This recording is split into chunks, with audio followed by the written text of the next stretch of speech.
筋トレによってこんなに自分の体が変わるんだ。初日にスクワット100回とかね、生まれたての小鹿。は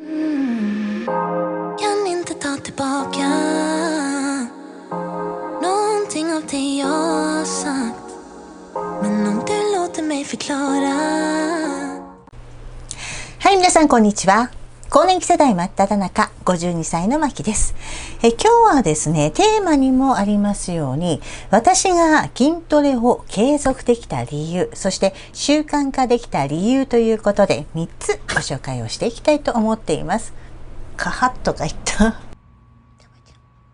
はい。もうね、皆さんからいろいろとね、メッセージなんかもいただいたりするんですけれど、やっぱりダイエットが続かない。あとね、筋トレがなかなか継続できないなんていうね、お悩みをお持ちの方も多いかと思います。でね、今回私はですね、そういった方のためにですね、私が実践した内容、習慣化できた内容ということでね、ちょっと話を進めていければいいのかなと思っております。皆さんにシェアしていきたいと思っております。はい。よかったら参考にしてみてくださいね。はい。でね、まずはじめになんですけれど、私がですね、筋トレ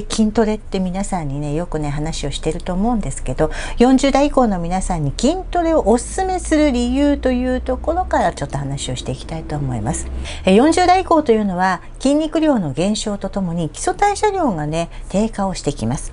そのためね、若い頃と同じような食事をしていると、どうしても太りやすくなってくるんですね。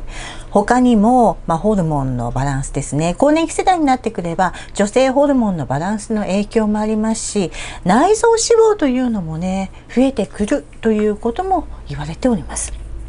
で、その基礎代謝量をじゃあどうやって上げればいいのということなんですけれど、これをもうね、本当に筋肉量を増やすしかないんですよ。なので、もう完全に筋トレ一択でございます。はい。で、最近のね、ヤフーニュースに載ってたんですけど、研究結果、大学だったかな、どこかの大学なんですけど、筋トレによってね、コラーゲンやヒアルロン酸が増加して、肌の張りツヤが増すなんていうね、そんな結果が出てきたようです。これはなかなかいい発表ですね。できれば老けたくないと私もずっと思ってますので、筋トレで少しでもね、肌の張りツヤがアップすればいいななんて思っております。はい。ではここで本題に移りたいと思います。私が筋トレを継続できた理由を3つ紹介をしていきたいと思います。はい。まず1つ目。張り切りすぎないようにした。40代以降というのはね、やっぱりね、皆さんそうだと思うんですけど、若い頃と同じように運動もできるって思いがちなんですよ。で、私もそうだったんですね。で、ダイエット始めた当初というのはですね、もうね、初日にスクワット100回とかね、やっちゃって、筋肉痛になっちゃって、もう翌日は生まれたての小鹿みたいになっちゃいましてね。で、結果、その後3日4日運動休む、筋トレ休むなんていうことになってしまいました。この時私ね、気づいたのは、とにかく自分の体力を過信しないのが一番だなと思いました。で、始めた頃って、特にダイエット始めた頃って、気持ちもすごい上がってるんでね、これからダイエット始めるぞ、みたいな感じでね、そういう思いの方がどうしても強くなってきちゃうので、結構無理して頑張ってやっちゃうみたいなことがすごい多いと思うんですよ。だいたいね、初めの1週間ぐらいで結構ね、息切れしちゃうなんていうことも多いんですよね。で、息切れしちゃうとどうしてもその後、どうしてもモチベーションも下がってくるし、なかなかやっぱり1週間ではやはり結果っていうのは出てこないので、ちょっと焦ったりもするんですよね。そういったことからやっぱりね、ちょっと疲れてきちゃう。という部分が出てくるんじゃないかと思います。あと不安になっちゃうっていう部分もありますよね。体重に変化も出てこないし、はい、これはねみんな通る道です。私もそうでした全然体重は減らないし、なんか見た目の変化もよくわからないし、いやこれで本当合ってんのかなとかって思ってたんですけど、これはね皆さんね是非ともね自分を信じて、これはもう続けてもらうしかないんでね、自分を信じて続けてみてください。まあそうならないためにもまずはねとにかくね張り切りすぎない、これが大事だと思います。でとにかく皆さんのできる範囲で大丈夫です。できること、できる運動、できる範囲で無理しすぎない程度の運動から始めてもらう方がいいと思います。もちろんねこれまで運動をすごくやってきたなんていう人はねある程度のことができると思うんですけど、全然運動してないよ、私もそうだったんですけど、たまにねジムに行ってその昔をやってましたぐらいなで、別に部活もやってませんっていうようなねそういうタイプの人が急に張り切ってやるとやっぱりねなかなか辛い部分がありますので、とにかくもうできる範囲からスタートする。で例えばなんですけど、1日にとにかく5分でも10分でも大丈夫です。自分のできる範囲から始めてもらって、できるようになったらちょっとずつ負荷を上げていくっていうやり方が一番いいんじゃないかと思います。初めからスクワット100回やるとかすごい無理なこと始めちゃうとどうしても続かなくなっちゃいますから、まずは本当自分のできる範囲からスタートするということをお勧めいたします。はい、2つ目、筋トレが楽しいと思えるようにする。はい、筋トレってさもうさそもそもさきついじゃん。きついって思うんですよ。なんかもうやってる間もうほなプルプルしちゃうし、もうなんつうんですかね、私なんか結構ダンベル持ったりとかバーベル持ったりいろいろやるわけですよ。重量のあるものとかやるわけですよ。それってね正直言ってきついですでもねきついんだけどなぜ続けられるか、それはね筋トレをやることによって自分の体が変わるっていうことの楽しさを知るようになると続けられるようになるんです。具体的にどうしたかというと、前にもちょっとね別の動画で話してるんですけれど、自分のね体の変化を写真で撮って知るっていうこと、これをねやってもらうとね、自分がこれまでどういうふうにやってきてどんなふうに体が変化してきたのかなっていうのがね分かるようになるんですよ。始めた頃1週間後、2週間後、3週間後、そして1ヶ月で、それからねだんだんやっていくうちに1月前の自分、2月前の自分、3ヶ月前の自分で1年後の自分、絶対体は変わってます。やっていれば必ず体は変わってるはずです。その変化をね見逃さないようにするのが大事だと思います。40代以降になってくるとどうしてもねなかなか体重が減らないという悩みも多いかと思うんですよ。確かに若い頃と同じようにはねなかなか痩せられないです。体重もなかなか減らないです。でも80代でも90代でもおじいちゃんでもおばあちゃんでもね筋トレをすれば筋肉はちゃんと育つよという検証結果があるように、さっきも言いましたけれど体は必ず変わってきます。で写真を撮って見比べていただくとねだいぶね違ってくるの分かるかと思いますのでね、是非これはやってみてください。ではちょっとここでね私の写真をですね皆さんにお見せしたいと思います。まずねこれスタート時なんですけど、スタート時このくらいの体重、57.4 キロかな、身長156センチで体重が 57.4 キロ、体脂肪率が 34%。はい、でだんだんこうやってね変わってくるわけですよ。1週間後、2週間後とかでね、これ1ヶ月と比較していただくとこれだけでもだいぶ体の変化っていうのは分かると思うんですよね。で体重はね実はねこれね 1.7 キロとかだったのかな、2キロまで落ちてないかもしれないです。でも見た目の変化っていうのはこれ見てもらうだけでもたった1ヶ月なんですけどだいぶ現れてきてますよね。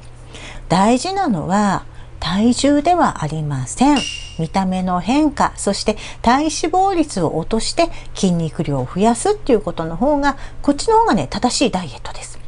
正しいダイエットを皆さんにね、お勧めしておりますので、ただ体重を落とすだけっていうような、そういうダイエット方法を私は勧めておりません。大事なのは、さっきも言いました。体脂肪率を下げて、筋肉量を増やして、で、美しいボディラインを作る。健康的な体作りをする。っていうのがね、大事だと私は思っております。はい。こうやってね、変化を見ていただくことによってね、なんかね、自分の体ってこんな風に変わるんだとかね、なんか私はね、それがね、面白くなったんですよね。筋トレによってこんなに自分の体が変わるんだ。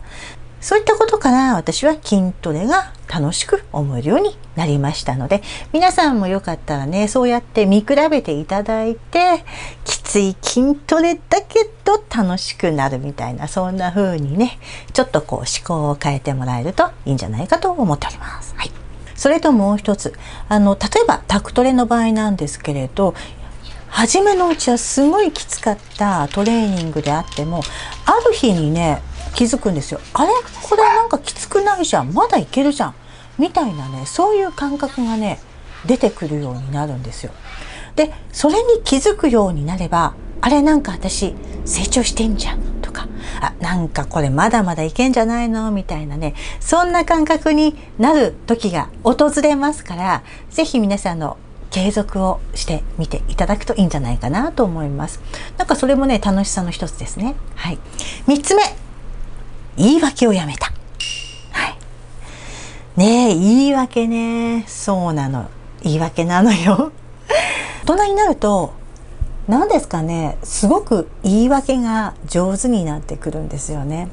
で、何かしら理由をつけて、まずやめたりだとか、諦めたりするっていうことをね、すごくしがちなんですよね。私もそうでした。例えば、50代になって、今更痩せたところでもう仕方がないかなとか、あと年だからやっぱり痩せられないよねとか、誰かにね、見られるわけじゃないしねとかね、いろいろとね、何かしらね、こう言い訳をつけるんですよ。運動を継続するにあたってね、筋トレを継続するにあたって、今日はちょっと仕事が忙しいからやめとくかとか、あと、今日は雨だしなとか、めんどくさいしな。なんか、ちょっとだるいしな、みたいなね。なんかね、いろいろとね、言い訳をね、ほんとしがちなわけなんですよ。そういう私もね、ダイエット始める前の太ってた頃はね、もう言い訳番長でしたから。でもね、その言い訳番長から卒業しないと、もうこのまま太ったおばさんで人生終わるんだなっていうふうにね、思いまして。で、それで私ちょっと思考を変えて、もうこれは嫌だなと思って言い訳をやめてみるっていうことをしました。はい。でね、もちろん体調が悪いとか、気分が優れないとか、あと仕事がすごい忙しくて疲れてるなんていう時もあると思うんですよ。で、そういう時にね、無理に筋トレをやる必要はないなと私は思ってます。はい。そういう時こそ、お休みのチャンスだなって思っていて、休むのも筋トレのうちっていう風にね、考えるようにいたしました。そうは言ってもね、それ以外はね、週だいたい3とか4日ぐらいは、少なくともトレーニングはするようにしてますし、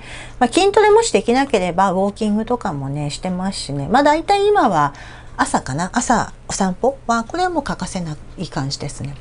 こういうふうにトレーニングをしだすと、なんかね、一日のこの時間の使い方っていうのもね、ちょっと管理できるようになってきました。はい。その週のスケジュールを見て、この週だったらこの日とこの日とこの日はジムに行けるなとか、ここはちょっと忙しいからどうしようかな、なんか方法ないかなとか、いろいろね、考えるようにして、とにかくね、自分のね、時間の使い方を考えるようになりました。朝ちょっと早く起きてトレーニングするとかそういったことも今してるんですけど、だいぶね、そういった中で、なんていうのかな、スケジュール管理がようやくかな、できるようになりました。なかなかそれもね、初めからできたわけでも全然ないです。みんな多分、いろんなことを一気に始めようなんて言ってもなかなかできないのは当たり前だと思います。徐々にこうね、やってもらうのがいいんじゃないかなと思います。はい。多分ね、皆さんね、忙しい中で、その中で運動しなければいけないっていうことが出てくると思うんですよ。運動の時間わざわざ取らなきゃいけないですからね、筋トレの時間。で、それをね、どうやって、どこの時間をうまく使ってやるかっていうのが、やっぱりポイントになってくると思います。で、意外にね、みんなね、時間がないって言うんですよ。そう、みんな時間がないっていうの。でも本当に時間ないのかなってちょっと最近思ったりするんですよね。じゃあね、この YouTube を見ていただいてるのは私的には大変ありがたい話なんですけど、じゃあその見てる時間、スマホを見ている間の1時間って結構みんな平気でありますよね。なんなら2時間3時間とか平気で見てる時もあるわけですよ。そういった隙間の時間をどうやって筋トレに回すか、運動に回すかっていうのをね、ちょっと考えてもらうといいんじゃないかなと思います。というわけで3つ目は、言い訳をやめるでした。